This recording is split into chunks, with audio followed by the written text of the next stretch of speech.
Nagsimula sa inuman, natapos sa kwarto. Tropa ko siya since high school. As in solid, wala akong kahit anong mali siya sa kanya.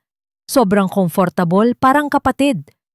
Pero nung summer reunion ng barkada, something shifted. Nag-inuman kami sa bahay ni Mark. Lasingan, tawanan, throwback, hanggang sa unti-unti natulog na lahat. Naiwan kaming dalawa sa sala, semi-dilim, electric fan lang, tahimik. Bigla siyang umupo sa tabi ko. Sabi niya, "Na-miss kita." Akala ko joke. Pero yung tingin niya hindi. Tumahimik kami saglit, tapos sumandal siya sa balikat ko. "Okay lang ba kung dito muna ako matulog?" "Oo naman," sabi ko. Pero kinabahan na ako. Ilang minuto lang, naramdaman ko na yung kamay niya, dahan-dahang humawak sa kamay ko. Hindi ko alam kung lalayo ako o hihigpitan ng hawak.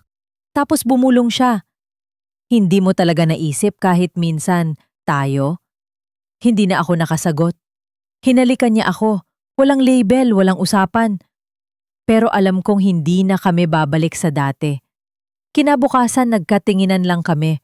Walang salita, pero sa tingin niya alam kong pareho kaming natakot. Dahil pareho naming ginustong ulitin.